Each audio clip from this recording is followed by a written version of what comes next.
Welcome back to DM-Nastics, the gym for dungeon masters to work out their minds. I'm one of your hosts, DM Neil, aka Jote Maniac. And it's me, your other host, DM Celeste, aka Sea Witch. We did it! We made it around the sun once again, and the arbitrary date of January 1st has passed. Haha, yes!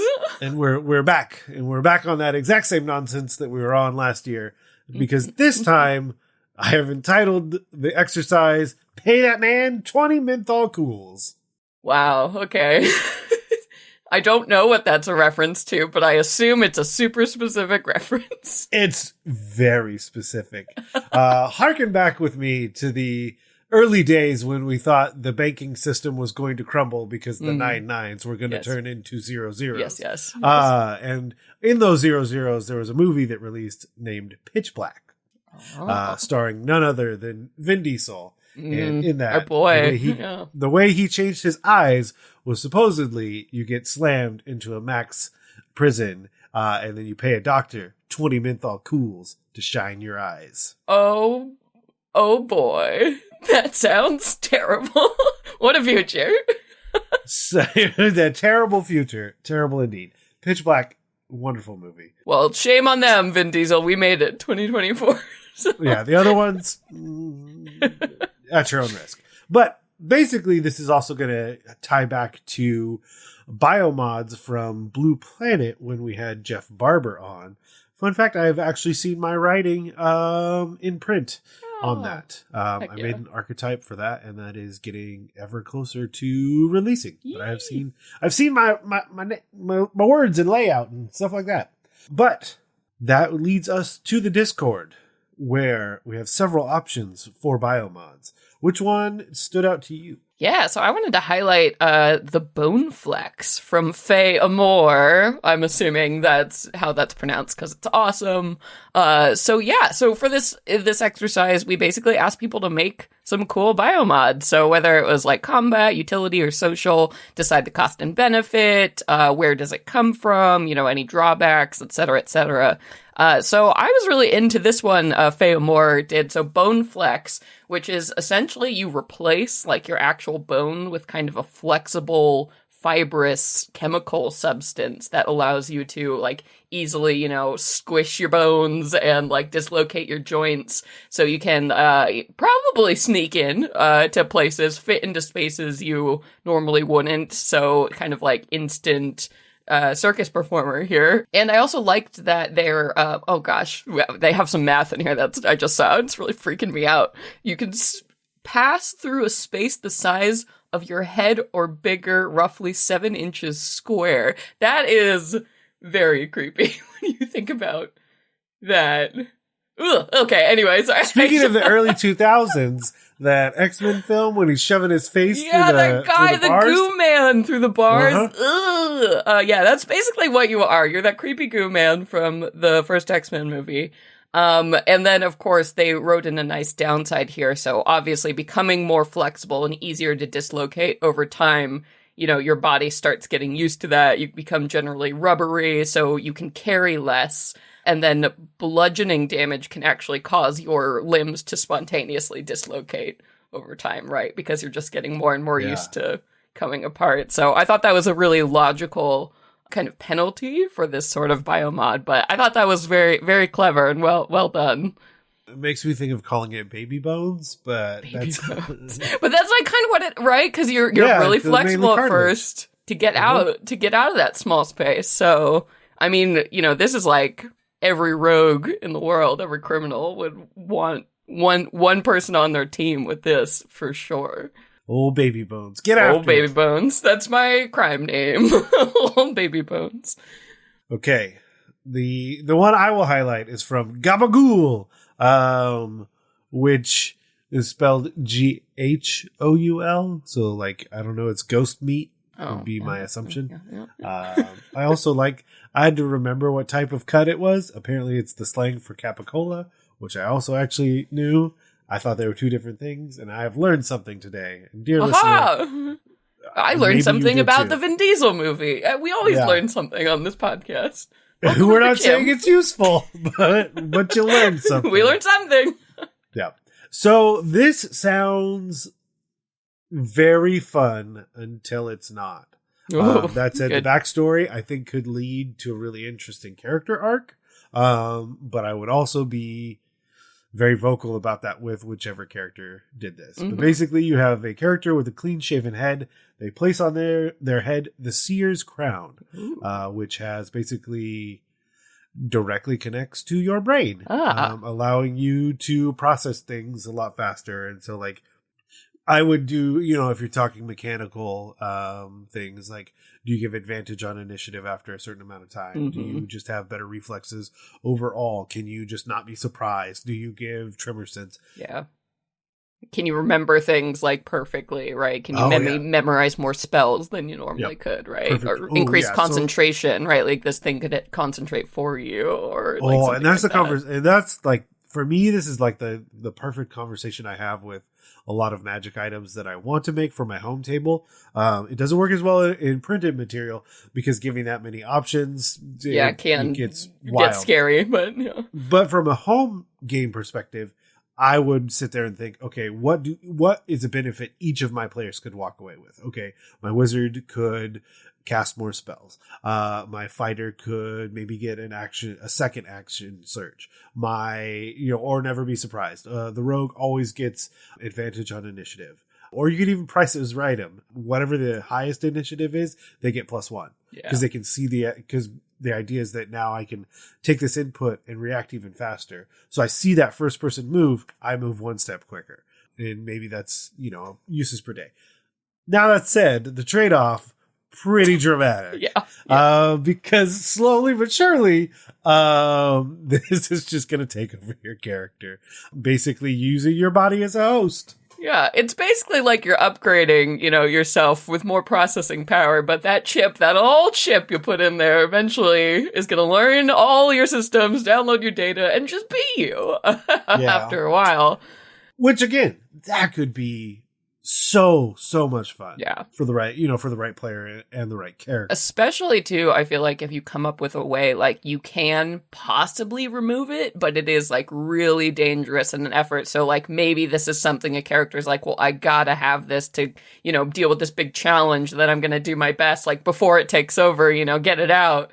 But if that, the drama of that and how fast it escalates and like the trade-off could be really, really compelling.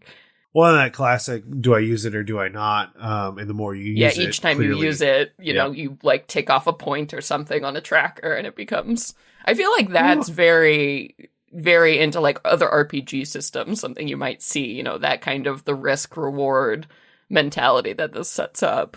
Well, there you go. Gabagool, thank you for your addition. Thank you for that. The Seer's Crown and the Bone Flex, both also great names. Great names, y'all. But that means you and I get to lift the mental weights right now. Lifting weights is what I do. Look at me. Lift these weights. Ooh, biomods. This is fun. I've been my partner has been playing through Cyberpunk lately, and there's like a ton of really cool biomods that I get to hear about. So this is a fun one. So I feel like there's combat, utility, social, etc. I mean, like, really, you can kind of classify them in whatever. Those were kind of the basic categories inside of Blue Planet, but certainly we could categorize them however we wanted. I feel like the Bone Flex was a lot of utility to the point where literally, if you're in combat, that's where a negative could occur. Whereas I feel like the Seer's Crown, I feel like is more geared specifically towards combat. So my thought is there a way we could kick it off by doing like a more social biomod? Yeah. Social is interesting because I feel like with a social one, you can't have anything obvious, right? Like it's got to be something mostly hidden because I feel like if people knew you had a biomod that was like socially working on them, it might freak them out. So I actually, my brain, the first place I went was like, what if you had some kind of like a pheromone spray or like, oh my God, you slapped me. You were thinking it was the same thing. Oh, it was the same thing. You talk about it. Identical. I love it. So my thought was calling it the nose job.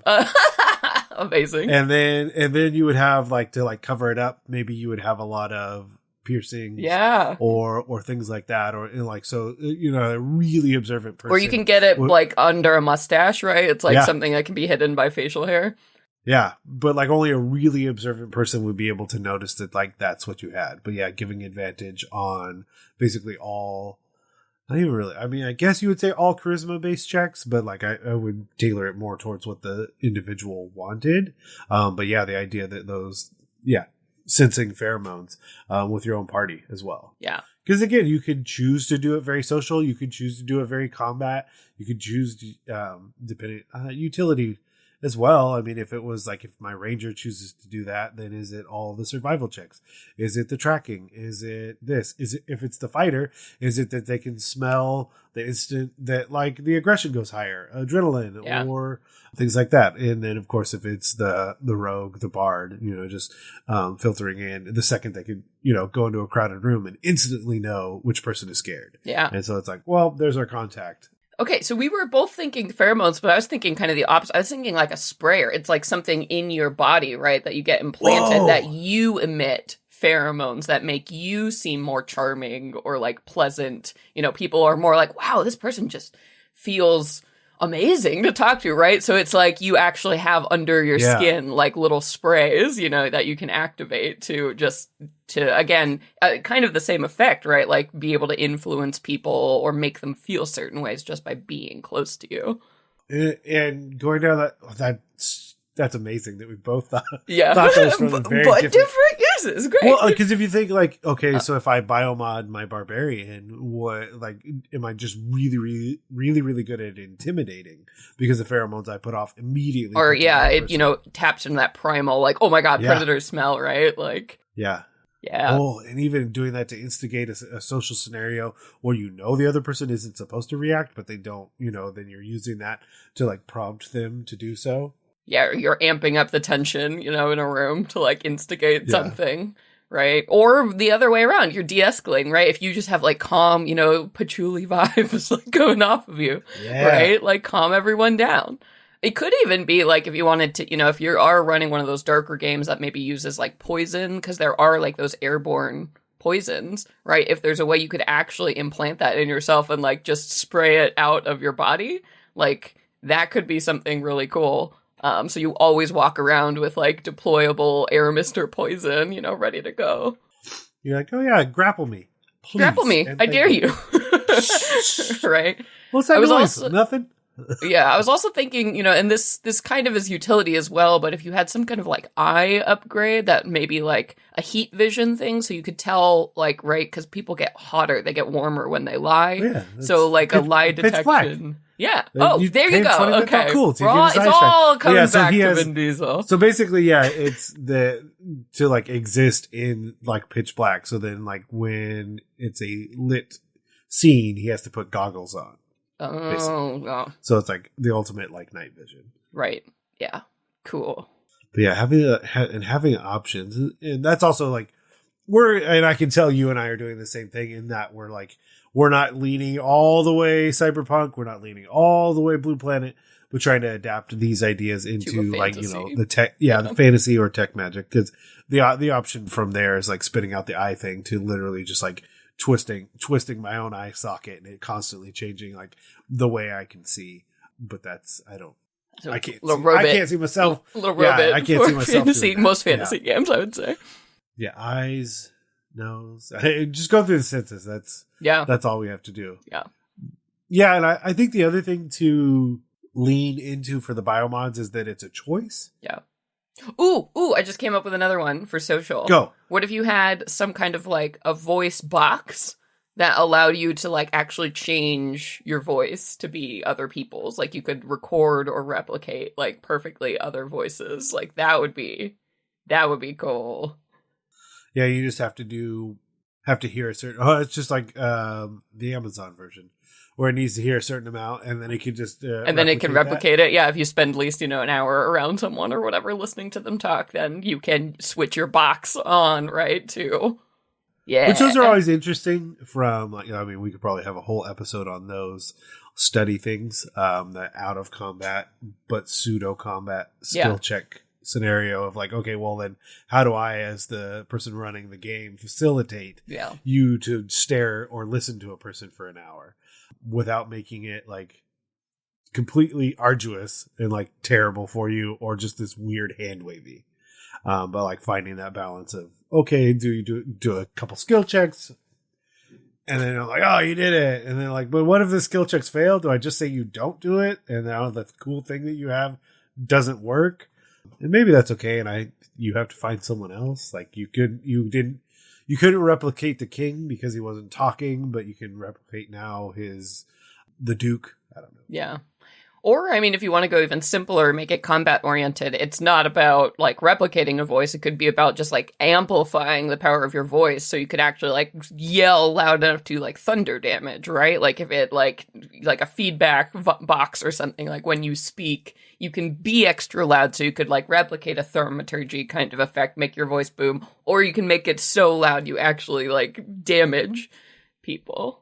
Ooh. Yeah. And then do that where give it a short rest, a literal short rest. Like you have to rest your voice. Yeah. Before you could do the sonic damage again. Mm-hmm. Okay. But we've done it. We've done it once again. And if you, there's no way I can't say this one. But if you have a biomod and you want to tell us about it, please do, I guess. Please. Wow. I mean, there are in a lot of ways, there are so many actual things. Yeah. Yeah, please. And of course you can do that by emailing us at dmnastics@gmail.com. And of course, if you head over to Twitter, AKX, we're at DMS_block. I'm at Jotmaniac and Celeste is at CCloniquich. And for everything else on the network, blockpartypodcastnetwork.com. And a huge thank you to the bards over on Bombarded for our intro and outro music. You can find out more about Bombarded at bombardedcast.com. But let's head to the post-workout cooldown and stretch with the light bulb.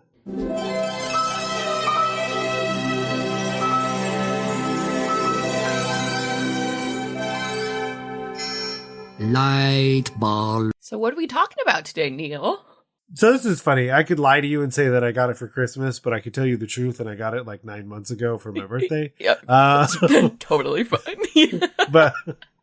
But basically, I had totally forgotten about it, and then I was going through my stuff, as every now and again I get a wild hair, and I kind of just go through my stuff. I see what I should keep, what I shouldn't keep, what I should give away, what I should sell. Maybe that's my actual tip, is just do that. Yeah, do what brings you joy. Condo it up. Yeah. You know? Or you just forgot about it, and you're like, wow, this is really cool. Wow, cool. Yeah, how did I tuck this away? So, I got something from Foam Brain Games. A friend of mine had got it for me, and basically it's like a mystery pack, and this one is called Lost Tome of Monsters. So you basically rip open the pack, and inside the pack is a custom metal D20 and a custom enamel pin that folds so that it can be a standee of a monster. What? So the example they have here on the website, and we'll have a link, is a zombie.